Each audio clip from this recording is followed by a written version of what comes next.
Gopijana Vallabha Girivaradha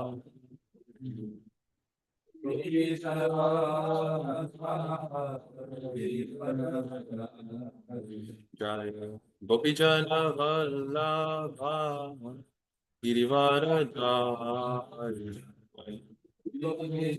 Jana Vallabha Girivaradha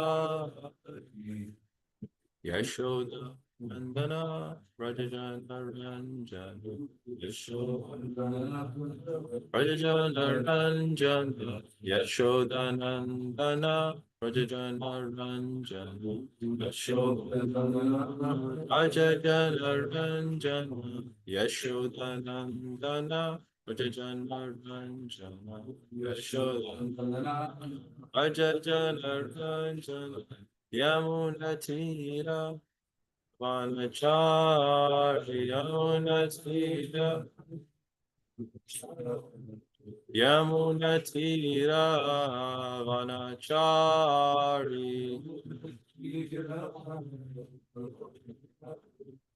Jaya Radha Jaya Madhava Kunja Vihari Radha Jaya Madhava Kunja Vihari Jaya Gopi Jana Vallabha Girivaradari Jana Vallabha Girivaradari Yashoda Nandana Raja Jana Ranjana Yashoda Rajadana Ranjana Yamunatira Vanachari Yamuna Vanachari Jaya Radha Madhava Kunja Vihari Jaya Radha Madhava Kunja Vihari Jaya Gopi Jana Vallabha Girivaradari Jana Vallabha Yashoda Nandana Vraja Jana Ranjana Yashoda Nandana Ranjana Yamuna Tira Vana Chari Hare Krishna Krishna Krishna Hare Hare Hare Rama Hare Rama Rama Rama Hare Hare Hare Krishna Hare Krishna Krishna Krishna Hare Hare Rama Rama Rama Hare Rama Vishnupad Paramahamsa Pariraj Jaya Stota Stata Shishimad Divangesh Isi Bhakti Vedanta Swami Maharaj Srila Prabhupada Ki Jai Jai Vishnupad Paramahamsa Pariraj Jaya Stota Stata Shishimad Divangesh Srila Bhakti Siddhanta Saraswati Goswami Maharaj Prabhupada Ki Jai Ananta Koti Vaishnavinda Ki Jai Go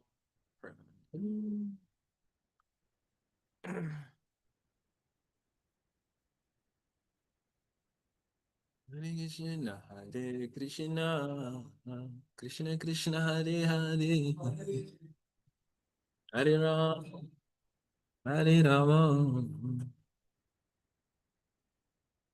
Reading from Srila Prabhupada Lilamrita. In the summer of 1973, the devotees found that at concerts they would distribute hundreds of Krishna books in a few hours. The Krishna book, available now as a paperback trilogy with a foreword by George Harrison, was especially attractive to young people. In July, Rameshwar wrote to Prabhupada in London, telling him that the Los Angeles temple was distributing 2,000 Krishna books a week, and that at one concert, devotees had distributed 600 books in 2 hours. The devotees in Los Angeles decided that Tripurari and a few other leading Sankirtan men would travel from temple to temple and share their experience. Rameshwar wrote to Prabhupada, This is the mercy of Shishi Rukmini Dwarkadish, the deities of the LA temple, that we can send out so many devotees to other centers. It is a real opulence of New Dwarka. The Prabhupada replied on August 3rd. There's no doubt about it. To distribute books is our most important activity. The temple is a place not for eating and sleeping, but as a base from which we send out our soldiers to fight with Maya. Fight with Maya means to drop thousands and millions of books into the laps of the conditioned souls. Just like during the wartime, the bombs are raining from the sky like anything. I like also your program of sending out your best men to teach the others. That is the actual process of Krishna consciousness, to train others. Continue this process, this program, so that in the future, every devotee in our movement will know the art of distributing books. This is approved by me. Jai Prabhupada. Om Namo Bhagavate Vasudevaya. Om Namo Bhagavate Vasudevaya. Om Namo Bhagavate Vasudevaya.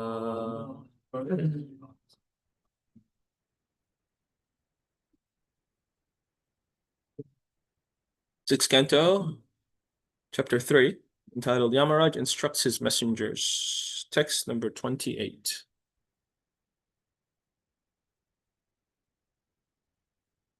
Tan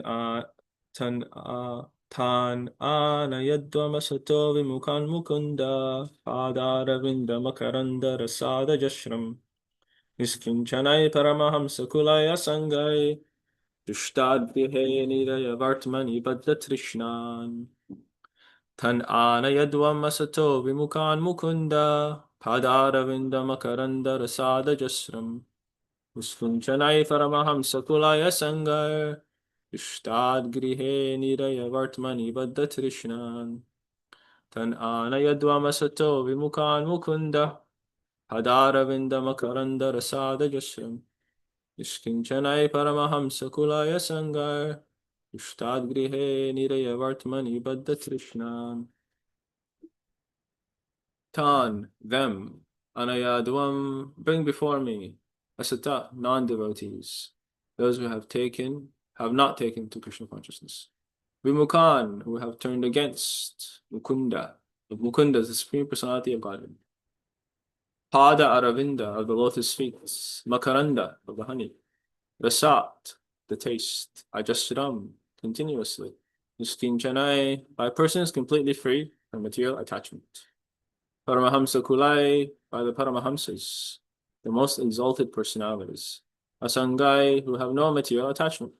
Jushtad, which is enjoyed. Grihe, to household life. Nirya Vartmani, the path leading to hell. But the Trishnan, whose desires are bound. Translation.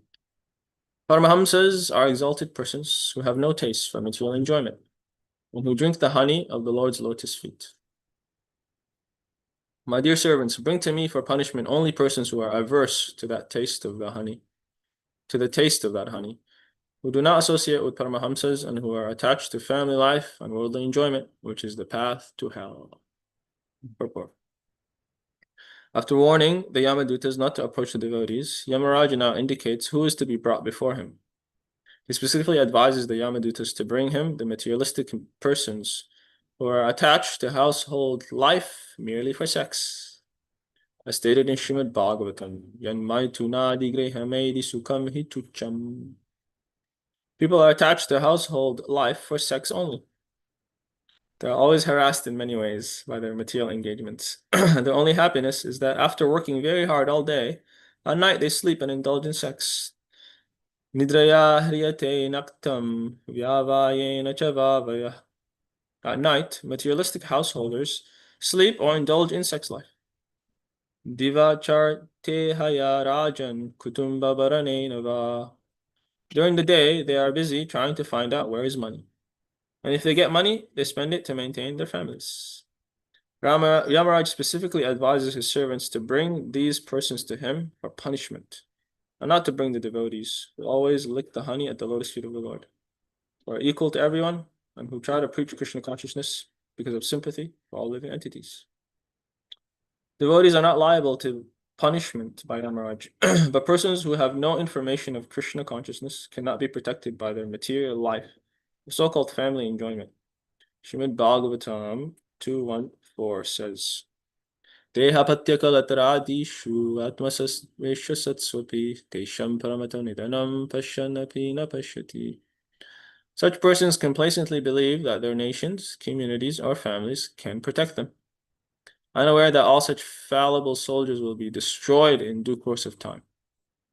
In conclusion, one should try to associate with persons who engage in devotional service 24 hours a day. Srila Prabhupada ki jai.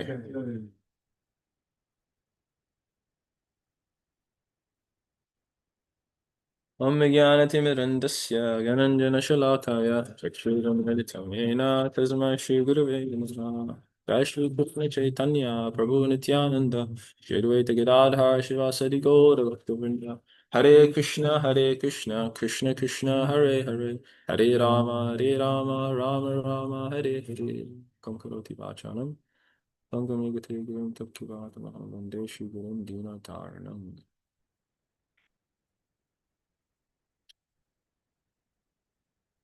Yamaraj is instructing the Yamadutas who to bring to him for punishment. He says to bring to me all the householders. No, I'm just kidding. He says to bring the asata, the non-devotees, who are Vimukhan Mukunda Padara Vinda, have turned against the Lord, and due to that turning against the Lord, they have become attached to worldly household life. So the qualifying factor here is worldly household life. You see, when we turn against the Lord, which we all have done so, kind of like a protege. In business, often there's a business person may take somebody under their wing, and they may give them all facilities. They may treat them with kindness, even like a family member, teach them everything. And then in due course of time, this protege, he begins to think, why am I serving this boss? I know all the ins and outs of the business. I can just leave and do my own thing. Enjoy my own facility, open up my own business. So similarly, the jiva in the spiritual world has been facilitated by Krishna with all comforts. He has been taken in under Krishna's wing, treated like a family member. But after some time of serving, the jiva gets an idea. Why serve Krishna? Why don't I enjoy myself doing all this service? I'll just take everything for my own enjoyment. So as soon as that thought comes into the mind, and then boom, we enter into this world. Of course, this is a big question. It turns into the fall of the jiva. Did the jiva fall? Did the jiva not fall? In one sense, yes, we do fall down. In another sense, we never do. Because I don't want to get into this for too long. But one example you can think of, because time is relative. And so like we hear Mahavishnu, his one exhalation is 311 trillion years. A very, very, very long time. In that duration of one exhalation of Mahavishnu, the jiva lives here for like countless lifetimes.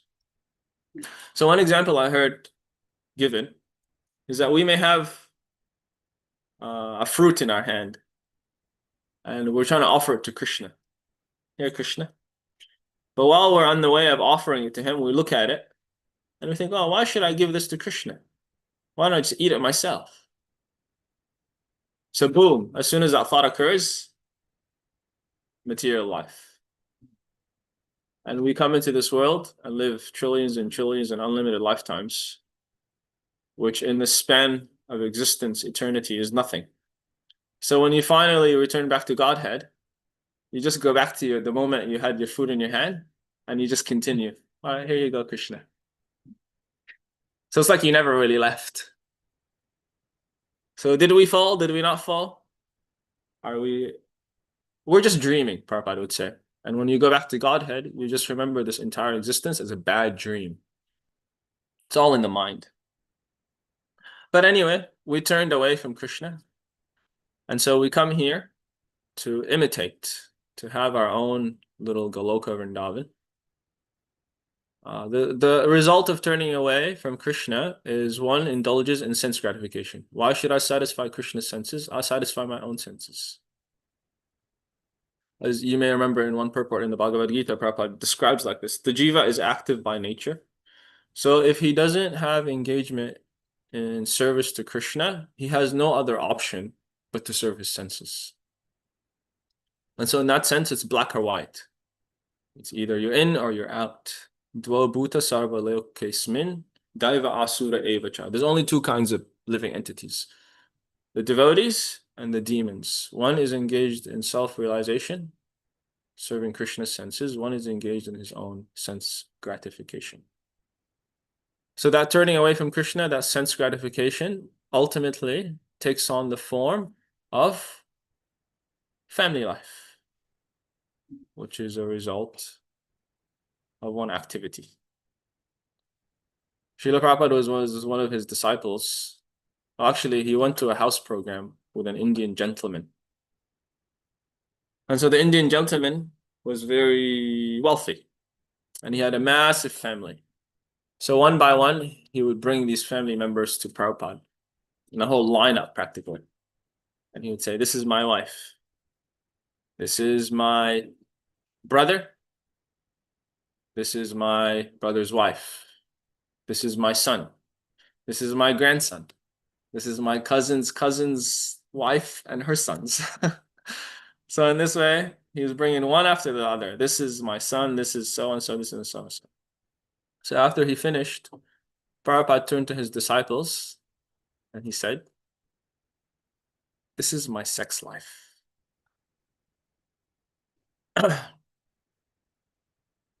Because all these people, including ourselves, we didn't grow on trees. We are a product of one activity of this material world. And for myself, at least, I wasn't a result. My parents didn't exactly chant 60 rounds and pray for a ray of Vishnu for me to descend.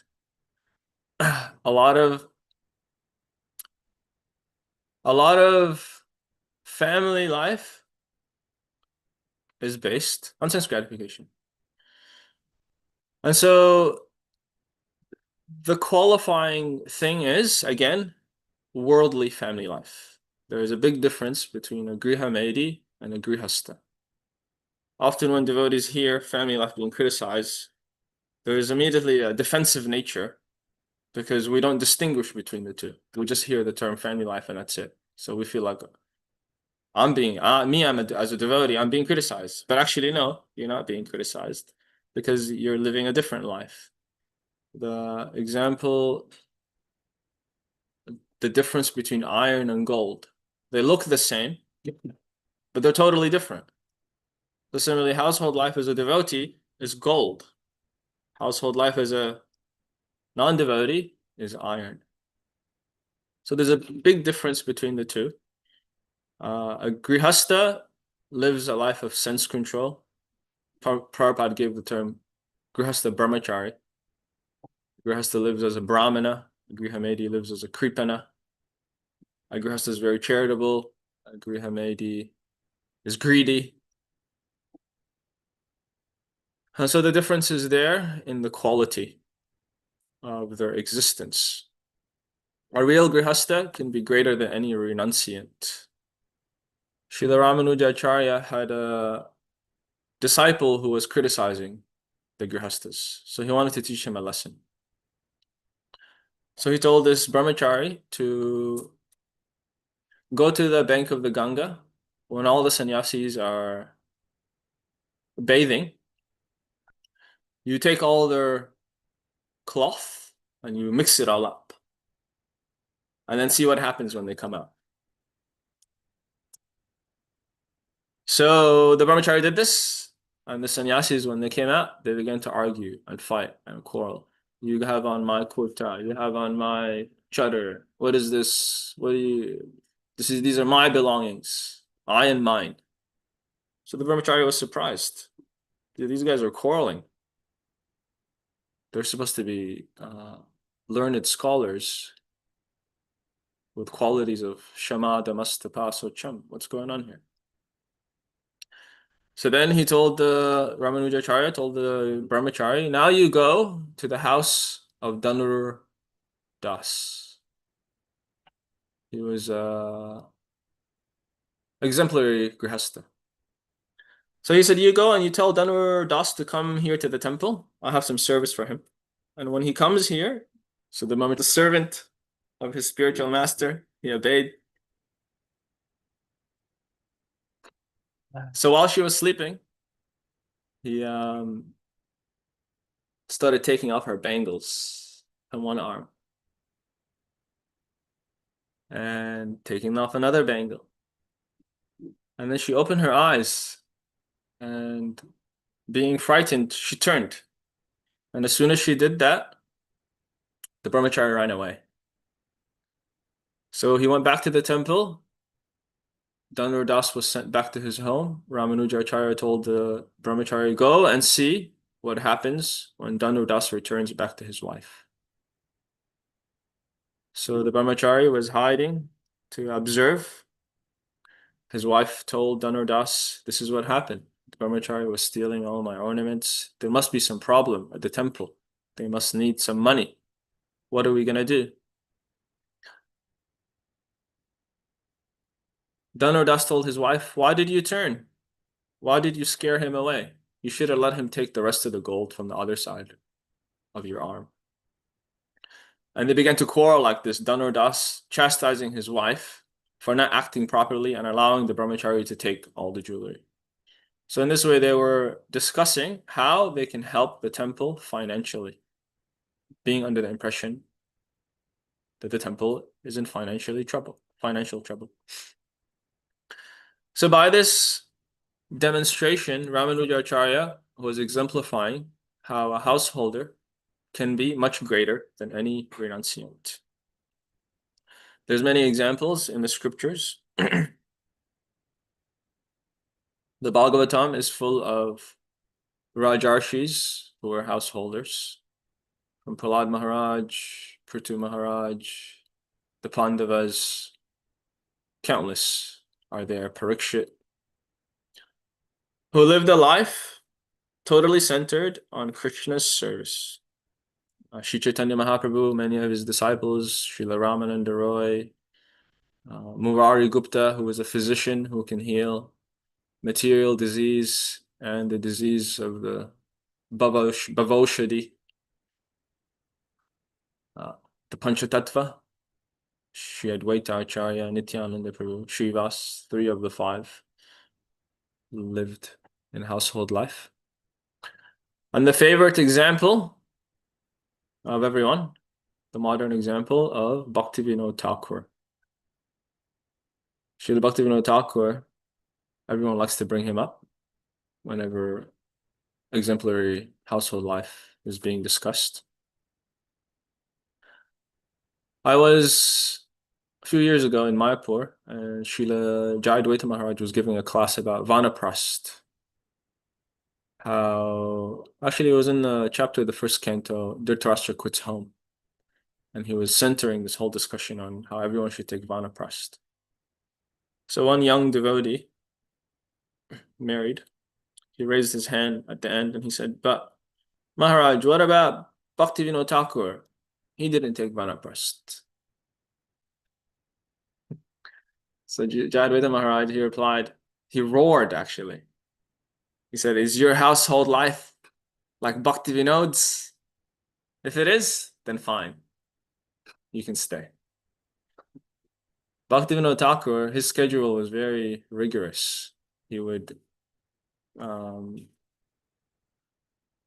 write books for 6 hours a day. He would study books for another couple hours. He would translate for another couple hours all the Sanskrit into Bengali. So like 9 hours a day he was working in devotional literature. 3 hours he would chant. Uh, he would eat a little bit of milk and fruit during the day, and in the evening he would have milk, some chapatis, and rice, and sleep for 2, 3 hours max.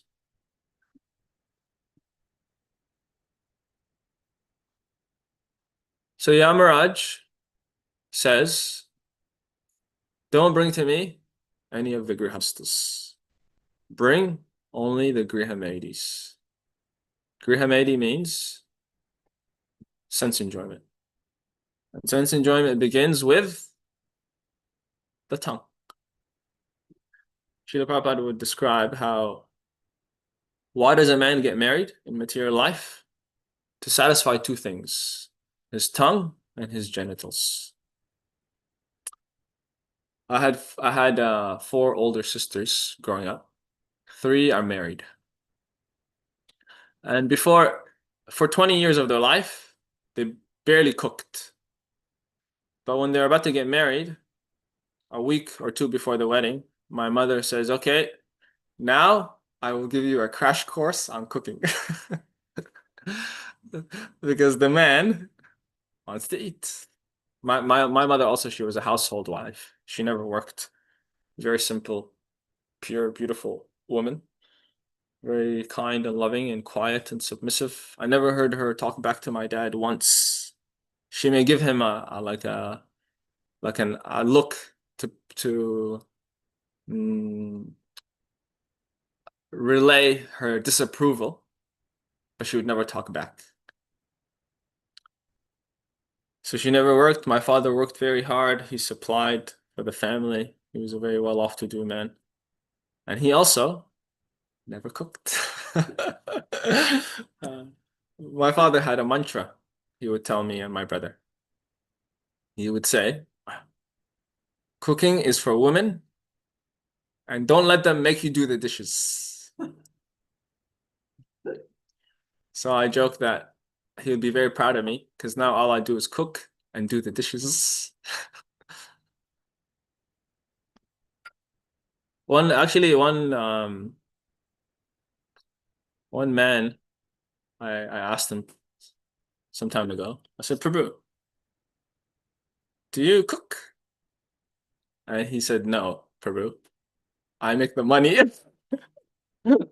So,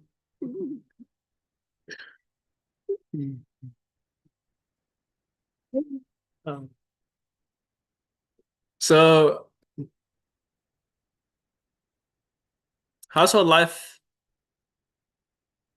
begins, actually material life, begins by satisfying the tongue. The nectar of instruction, you may remember, Vachra Vegam, Manasakorta Vegam.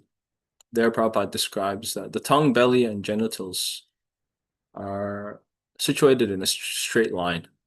So if one can control the tongue, then everything else can follow. The tongue tastes and the tongue vibrates. So the second principle is prajalpa, talking unnecessarily. Prajalpa falls into two categories. Gramya kata, village talk, which is like, oh, did you hear what she did? Did you hear what she got? Did you hear what they did over here? Talking about others and what's going on, gossip. And the other aspect of it is, Prabhupada says, pillow talk. My honey bunny. Stuff like that. So there's a saying, loose lips sink ships. Now, the other aspect is one has to control the genitals, and that's the big topic, but needless to say, if one cannot control that urge, then degradation is there. There is unrestricted, without any marriage life, but also within, Prabhupada describes this often, within a grihasta's life or within a married life, also one has to live a regulated life, or else one cannot expect to get the same result as a grihasta brahmachari. Even Kashyapa Muni, the greatest of saints, gave birth to demons. So the world today is full of Varna Sankara. Although the marriage ceremony is prevalent in all cultures, still unrestricted sex life produces unwanted children, produces havoc, and everyone has to suffer from it. Everyone has to get the reactions to their actions. Nobody can avoid it. No matter how good people think they are, no matter how religious they think they are, if they don't control their senses, they'll get a certain reaction. There's some statistics that say that in America, which is considered a religious country, but at the same time has so much drugs, promiscuity, gambling, intoxication. 70% of Americans believe that they're going to heaven. But whether they believe or they don't believe, it doesn't really matter, actually. They'll get the reactions to their actions. There was a Christian man who heard that if I give a donation to the temple, I'll go to heaven. So he went to the church. So he went to church and he gave the priest $5. And he told the priest, I want a receipt. Give me a receipt. So usually the priest wouldn't give a receipt, but this guy was insistent. So he gave him a receipt. And the guy lived the entire life without doing any good deed. The only good deed he ever did was give that $5. So at the time of death, he was so attached, he took the receipt with him to the pearly gates. And Peter opened the door and he told him, you can't come in here. You're supposed to go to hell. So the guy said, no, I gave $5 and I have a receipt to prove it. There you go.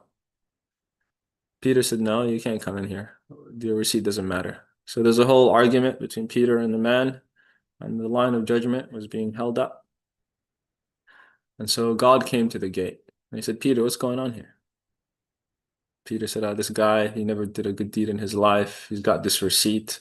He's gave $5. He wants to come in here. He wants to come into heaven. So God, he pulled Peter aside. He pulled out his wallet, gave him back the $5, said, give him back the $5 and tell him to go to hell. So this story is often told in Christian circles to exemplify the same principle that we have. Believing, for most Christians or most religionists, they have this idea that belief is sufficient.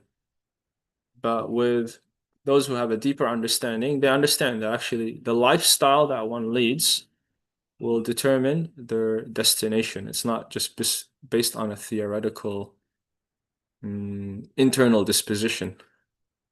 The Christians, I believe they also say, the road to hell is paved with good intentions. So in this purport, Prabhupada, after describing the ways of Grihamedi life, he ends the purport with a call to action. He says, in conclusion, one should try to associate with persons who engage in devotional service 24 hours a day. So how is it that a Grihamedi can turn into a Grihasta? It's by the association of the devotees. That association allows one to use their senses in the proper way. Seven mukhe hi jivado. Just as the tongue that was originally engaged in sense gratification, that same tongue, when engaged in Krishna's service, first of all by chanting the holy name, taking prasad, then one is able to taste the honey from the lotus feet of the Lord. Mukharanda. It's in the word for word. So I thought to share an acronym with you, just to try it out. This acronym for purification is DAS. D stands for daily. The principles of spirituality are said to, one should perform them eternally, 24 hours a day, as Prabhupada ends the purport here. 24 hours a day one should associate with the devotees of the Lord. So the word nityam is often used to relate eternally, but nityam also can mean regularly or daily. So by daily practice, by starting fresh daily, by having a checklist daily, things that we tick off, analyzing things that we do on a daily basis continuously, then progress is made. The A stands for association. So daily, we associate with Srila Prabhupada's books. We can associate with Krishna in the form of his holy name. And we can associate with Lord Chaitanya through sharing Krishna consciousness with others. Sharing Krishna consciousness is quite important. Prabhupada, you may remember in the Bhagavad Gita, he describes that if one chants the holy name, one will develop taste. But it says more so if one shares Krishna consciousness alongside of that endeavor to chant, then the taste will increase exponentially. We have practical realization and experience of this. Even a little bit endeavor to give Krishna to others, Krishna reciprocates.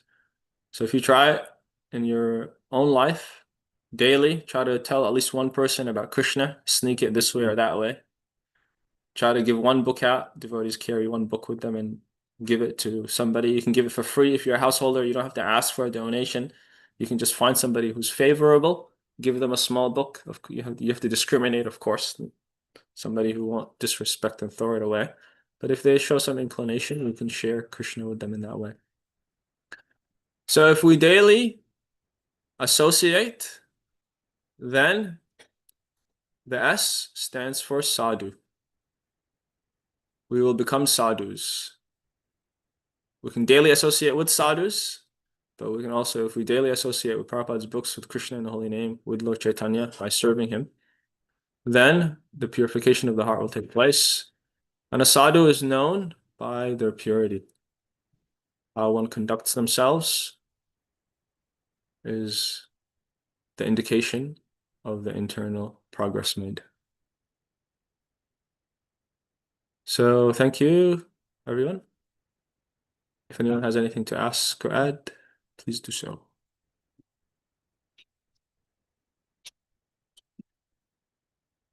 Or corrections are welcome as well.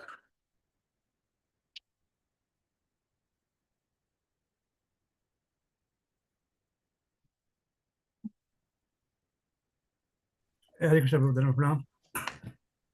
Haribol. Thank you for sharing that anecdote about Christian pastor. Just amazing. I also heard that the Christian normally says that just believe in Christ and you'll be just saved. You don't have to work for it. Why the other, like he was criticizing the Hindus and the Muslims, they are working for it to go to heavenly planet. But because Christ is there, you don't have to just believe in him and you'll go back. So just by his grace. So what do you say about that? Yeah, it's a misunderstanding. It has some validity because it's true. It's grace that gets us in, but grace is also given to those who are qualified to receive it. And so because the living entity has free will, then according to how they use it, they achieve a certain destination. The works that we do are just to show Krishna our desire. And when Krishna sees that desire, then he gives his grace. There's two different kinds of Christians. The logical and clear-headed ones, they understand that it's not by works, it's by grace. But when one gets the grace, then their activities change. So the proof that one has received the mercy is that they live a pure life. They follow Jesus's commandments and their character changes. The other way one can look at it is that one changes their character, then they get Krishna's or Jesus's grace. So whether you look at it as one is the cause and one is the effect, doesn't matter. It still has to be seen that one's conduct has changed. Or else, as Prabhupada says, if one believes but doesn't change, one should be understood to be not a very high devotee. So yes, api chetsu duracharo bhajate mam ananya bhak. If one has faith, if one believes in Jesus, believes in Krishna, then that's an exalted and important quality to have. And if one is weak, then God does excuse. If one sincerely wants to change, sincerely has repented and wants to change their behavior. But if one is just trying to cheat, then that doesn't fly. Just like this person who thought, okay, I just give a donation and then I'll go to heaven. The mentality is a cheating propensity. And that will not allow a person to achieve God's grace. So it's not by works alone, it's not by our own endeavor, but God's mercy is shown in the purification of the heart, and the conduct of the individual who has received that mercy has to be different from that of a person who has not received it. Thank you so much for clarifying this point. Thank you. Sure.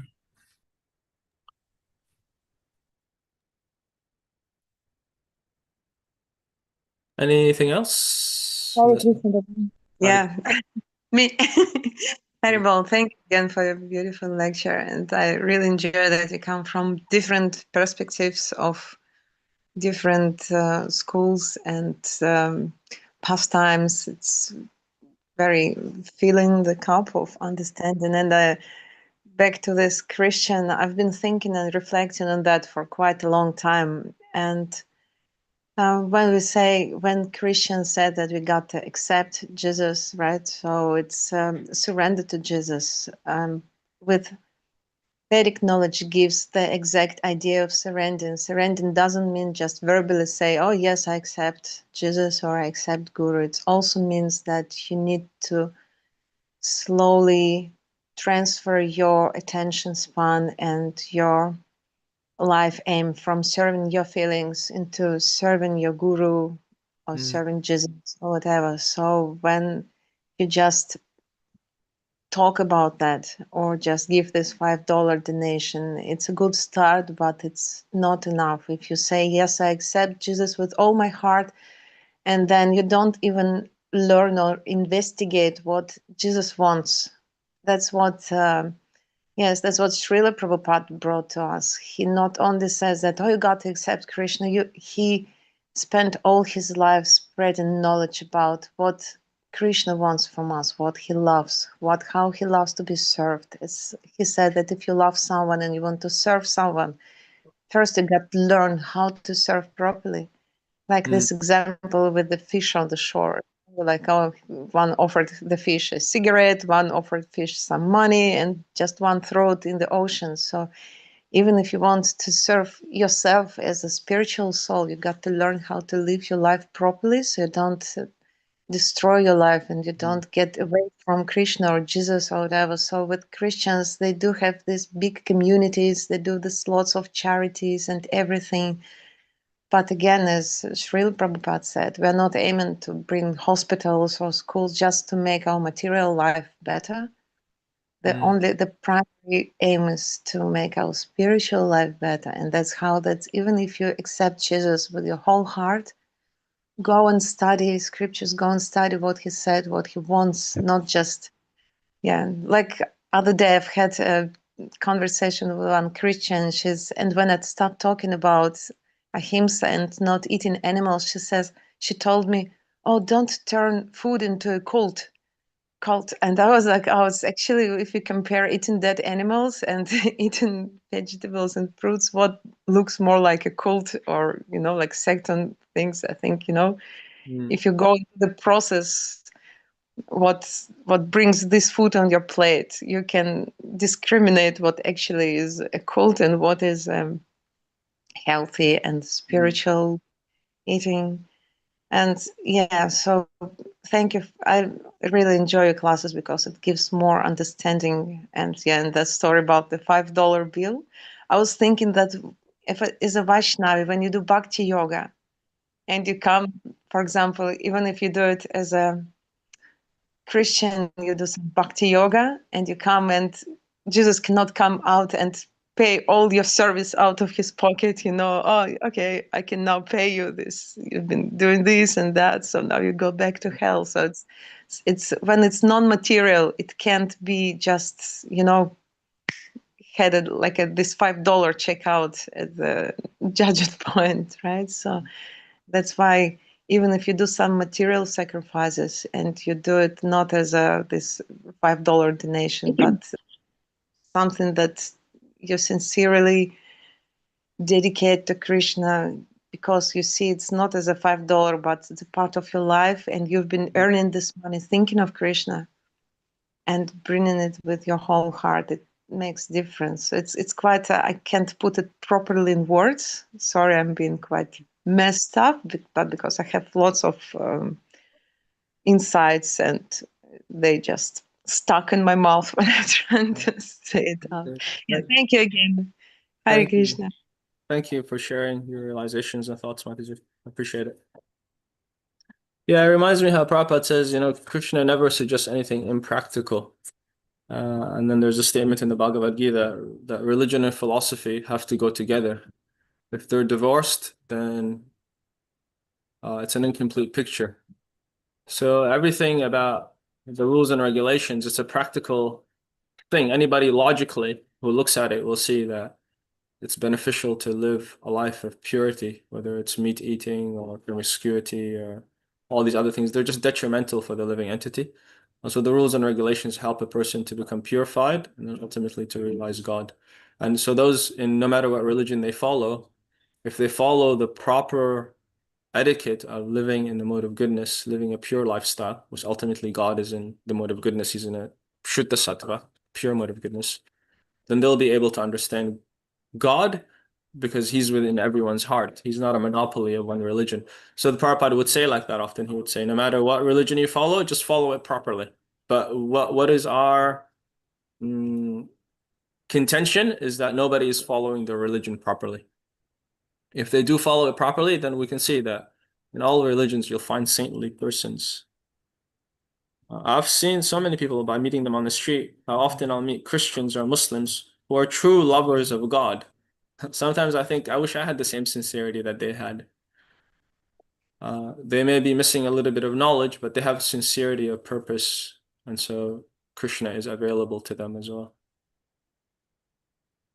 Yes, you're right. I think one criteria as well is fear. If you see someone who really loves God, they have no fear when they talk to you. They're not talking with aggression or, because aggression is the other reflection of being fearful. So especially when you approach with Krishna books or whatever, when you see some people reflect with fear, it tells a lot that they are, of course, they not atheists, but still, when person is very kind and open-hearted and talks to you without, descending attitude or like not condescending attitude and not fear, you can actually have a very deep conversation with a Christian or Muslim, and it's very nice that what you said. It doesn't matter which religion, just follow it properly and eventually can develop love to God. Thank you, Mataji. Somebody have their hand raised, or is that just a mistake? Yeah, yes, Vrindavan Madhurya, it's Nitya Hare Krishna. Hare Krishna. Thank you for your lovely class. Really nice to hear all this discussion and open-mindedness around Christians and different paths. As we know, I've heard it explained. I just wanted to add another angle of vision, possibly, and get your thought. I've also heard it said that Jesus is like a spiritual master. And I grew up in a Christian home, and the philosophy is if you accept Jesus into your heart and you follow his teachings, like we've discussed, there are things that are sinful, just like there are sinful things in Krishna consciousness. You don't perform those sinful activities. And it's interesting, we're talking about Narayan and Ajamil and calling out at the moment of death. If, as Krishna conscious devotees, we've been told that the spiritual master will sometimes even come to save us. So I genuinely feel from my upbringing, I've always loved God, which is the ultimate goal, and to serve God.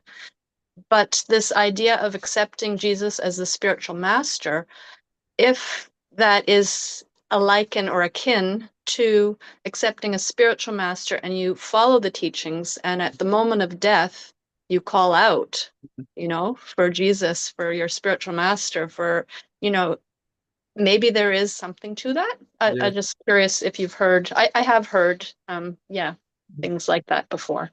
Yes. Yeah, it's a very beautiful explanation, very clear and concise and parallel to the Vaishnav literature. The one thing is that the spiritual master often has to be living. So there's, as we know, the Ritvik idea that you accept a spiritual master who has been here and he's gone. And that's good that you can take shiksha from him. So they're taking shiksha from Lord Jesus Christ. But because he's not present, then there are some things that may not be as accessible that he would have been able to give his disciples who he had with them directly. And so the spiritual master directs us towards Krishna, and Krishna has pastimes, he has form, he has activities. And so there are some things that are missing from that Abrahamic tradition, because the spiritual master, Jesus Christ, yes, he gave them the ABCs, but there's many things that are not so clear. But yes, there's so many parallels are there. And I always like to remember, and has been a big thing for me in my practice of Krishna consciousness, the principle that it's not just one life. We're on a sojourn in material existence, and to get out of the material world, it requires more than one life, actually. So those who are sincere, if they follow Jesus properly, yes, at the end of life, maybe they'll go back to Krishna directly. There was one lady saint who had some realization like that. She described how she saw God and he was black, and that he liked to dance, or he had a crown of flowers, yes. So she, by her sincerity and by accepting the spiritual master, then she was able to see the form of God directly. Those who may not have as deep of a realization, okay, then the next life, by that sukriti, bhakti and mukhi sukriti, then they'll get another life, and hopefully that form of the Lord and his abode and pastimes will be revealed to them then, when that time comes. So yeah, it's a gradual process, and it takes some time to fully fructify. But thank If you're you. lucky, if you're lucky like me, you'll follow Jesus' path and find your spiritual master. So I'm so grateful that, when I saw Gurudev, I understood that he was a self-realized soul and was able to follow his teachings. So yeah, that's very glorious, and all glories to your service to our Guru Maharaj. Thank you, Prabhu. Jai. All glories to Mataji and to Gurudev and Srila Prabhupada. I know. Anything else from the assembled devotees?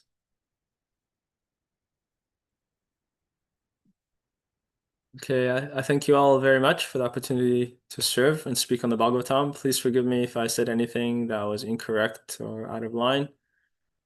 Panchakalpasubhyascha kripab sindhu एव च पतितानां पावनेभ्यो वैष्णवेभ्यो नमो नमः अनंत कोटि वैष्णव वृंद की जय ग्रेस वृंदावन वृंदावन मधुर्य प्रभु की जय शिला प्रभुपाद की जय गौर प्रेमानंदे हरि हरि हरि बोल thank you Prabhu thank you Prabhu